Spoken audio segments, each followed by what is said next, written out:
So your child has been accepted to the college that was their top choice. It's a great feeling. But then a couple weeks later, that financial aid letter comes in, and it's less than what you'd expected. As a matter of fact, now you're concerned, can you afford to send your child to this college? What can we do at this point? Is there any way that the financial aid award can be increased? The good news is that there are things that can be done, and done fairly easily, that can have a significant effect on increasing the financial aid even after the letter has been received. This is part of a method that I call the team approach to paying for college. The basic concept here is to take this huge annual college expense and to break it down into smaller pieces. Each one of those pieces becomes kind of a team member, and that team member is contributing something to the overall cost. It's a simple concept, but it's one that we used in our family, and it worked out very well. It's quite effective. If you like the sound of this, tap on the subscribe icon and also the bell chime that's next to it. This is part of a series on saving money for college, and it may be able to save you, as it did us, thousands of dollars, or in our case, actually, tens of thousands of dollars. So here's what we're going to do. We're going to add another team member. This team member we're going to give kind of a fanciful name to. I'm going to call them the negotiator. Now, who is the negotiator? Well, it could be you. Could be your partner, could be your child. As a matter of fact, at the end of this video, I'm going to give you a bit of a power tip and show you why your child might be the best person to assume this role. The goal of the negotiator is simple: to increase the financial aid package, specifically the grant, to make it more affordable to go to this college. I'm going to give you a simple three-step process that you can follow in order to try and increase your financial aid. I'm going to follow this up with two real-life examples showing how this can work in specific. So let's get rolling and learn some ways that you may be able to increase your financial aid award. This is really going to be fairly simple. Getting a larger grant comes down to one thing, and I can just describe it with one word. Pretty obvious. Here's the little visual aid. Ask for it. Just ask. That's all you have to do. And this video is really about the process of asking. So let's get into exactly how we're going to do this. 3 steps. Step number 1, pick someone to be the negotiator in your family. Who's going to take this role on? Who has good social skills? Who's good on the telephone? Which person might be the person that doesn't get stressed out to have a call about money? Those are all some of the things that you should be thinking about in picking the right person to do this. And that's pretty critical. And again, at the end of this video, I'm going to give you a reason why your college-bound child might be the best person for this role. So stay tuned for that tip. Now, I know that having a conversation like this, asking for money or requesting some money, is a pretty awkward thing for many people, and I get that.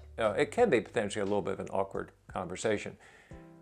If you kind of feel that way, I have a question for you. If you could save $3,000, $4,000, $5,000 a year for your child's college education with only a 10-minute phone call, would you do it, even though it might be a little awkward? And I think the answer is yes, you can push through this. And if you do, and if you are successful, it's going to feel great, not only for you, but also for your college kid. If you don't do it, you'll never know whether it was successful or not. You'll just be kind of clipping those coupons through the year, trying to afford this college education. In the real-life examples that are coming up in just a moment, I'm going to show you how this can actually be a lot easier than it might sound at first. Step number 2, it's important to know how much additional financial aid, grant scholarship, you need to make this practical for your family, to afford this college. Now, why do you need to know that? Because it might come up in the conversation. The financial aid officer might ask you, well, how much more of a grant do you need? So it's important to have this information. That means you need to do just a little bit of family budgeting ahead of time. Find out how short you're going to be each month, multiply it by 12, come up with a figure. Might be a large figure, but come up with a figure nonetheless, and I think it's a good idea just to write that down. Put it next to you when you're going to have that phone conversation. The other thing that I'll mention is avoid, sort of a large round number. Don't come up with a figure of, well, we need $5,000 more a year. Everyone basically needs $5,000 more a year to afford college. That looks like a figure you just kind of pulled out of thin air. Come up with something that sounds a little bit more thought out, like, well, we need $4,800 more for the year, or $5,300 or something like that. Something that really kind of you can divide down by the months. Also, if you know some parents that have kids that are going to go to college someday, or they're in high school, press down firmly on that share icon so that they can tap into some of these same ideas. Maybe it can save them some money as well. Step number 3, and here's the action step. You're going to call in to the College Financial Aid Office and ask for the person that is in charge of your child's file. And there will be somebody that's in charge of that. Good to develop a sort of a nice personable relationship with that person. You don't want to take them out to coffee necessarily. That might not be appropriate, but just to be on a kind of a first name friendly basis with this person is a good thing. You may be talking to them in the future. Also, I will say this is a live conversation. Don't be tempted by email. Email is not good for this thing. This wants to be a back and forth. In a moment, I'm going to give you a basic script that you can do in your own words, but might make this easy, a way that kind of worked for us. But first, let me just say that your demeanor in this conversation is going to be important. Think about what a financial aid officer does. They have a tough job. They take phone calls all day long from stressed out parents who are concerned about the high cost of the college that they work for. It can be a tough and stressful position. So be nice. Have a personable, professional, non-stressed out sort of demeanor. If you do that, you're going to stand out a little bit from some of those other parents that aren't quite as comfortable and calm. And I think that's a good thing in the long run. So when you get the financial aid officer on the phone, say something like this. We got the financial aid award letter, and even though it is good, it's still going to be a major strain on us to send our son or daughter to this college in the fall. Is there anything that we can do from our side to qualify for an additional grant or scholarship or more financial aid? Something like this just opens up the conversation and gets it moving. And in the next part of this video, you'll see that you might have a surprisingly positive result. You may. Now, there is one other thing that can come up in families that can increase your financial aid, and that is you have a change in your financial picture since you did the application. That could be something like a change in job. It could be some sort of family emergency that was expensive. It could be an illness or something that decreased the amount of money that was coming in. And this all happened after you applied for financial aid. If you're in that situation, and I hope you're not, but if you're in that situation, that's something you want to bring up right at the outset. Just let the financial aid officer know that your financial aid picture has changed and tell them why. Now, again, just like doing this little bit of a budget that I talked about earlier, you want to have some facts and figures at your fingertips. So know what you're talking about. Have something on paper so you can give to the financial aid officer in that phone call. They very likely will want something backed up in writing, but that's a good way to start the conversation. Have some specifics. So we now have come to the part of the show called Financial Aid Storytime. So if you do find yourself in a situation where you have to ask for a larger award, here are 2 real-life situations that can be quite instructional. Now, focus on what additional information has been requested from me, from the financial aid officer in both of these stories. Okay, story number 1. Daughter applies to university, gets the financial aid letter. Not sufficient.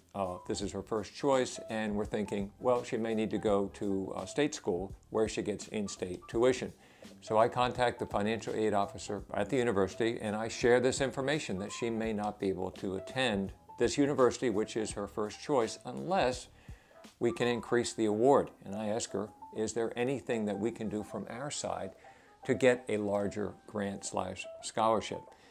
She says, let me look at her application again. Give me a call back on Friday. So I call back several days later, and the award has been increased by $5,000. So what additional information has been requested by the financial aid officer of our financial situation?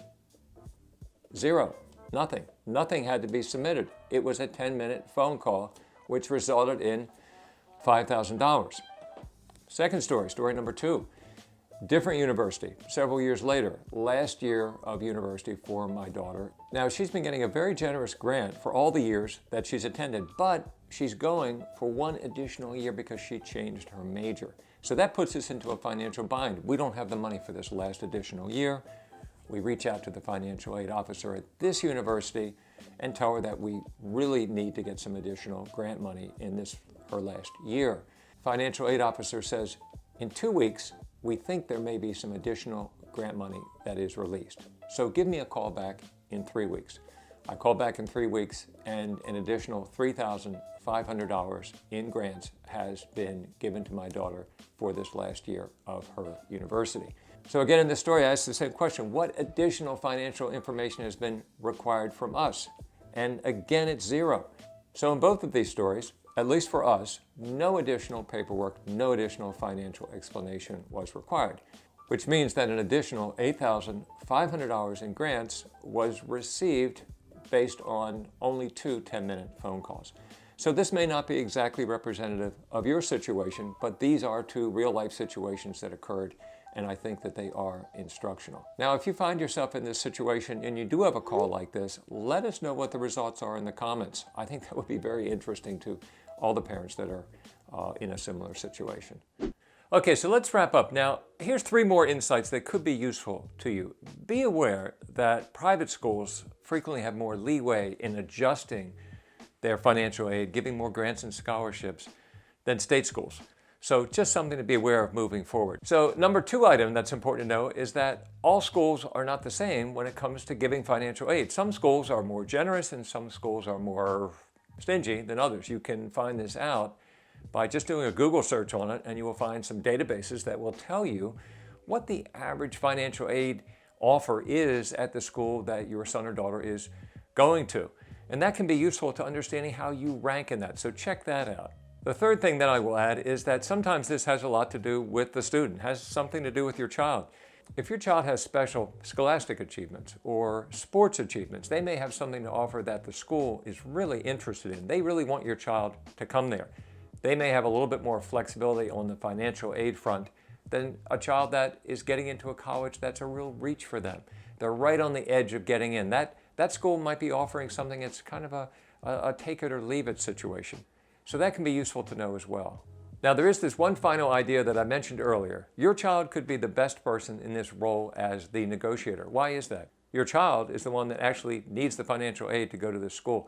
Having your child be the one that actually reaches out can create a positive and favorable impression in the mind of that financial aid officer. So that's something that you might consider. Now, of course, all the other rules that we talked about before obviously matter. Your child has to be polite and have good social skills and phone skills and stuff like that in order to do a good job on this call, and that's significant. But your child may be the one that plays the best role as a negotiator. So I hope this has been useful and that you've seen with this video that getting some more financial aid can sometimes be a little bit easier than it might seem at the outset. If you like this video, please subscribe and also give it a like. Keeps me going.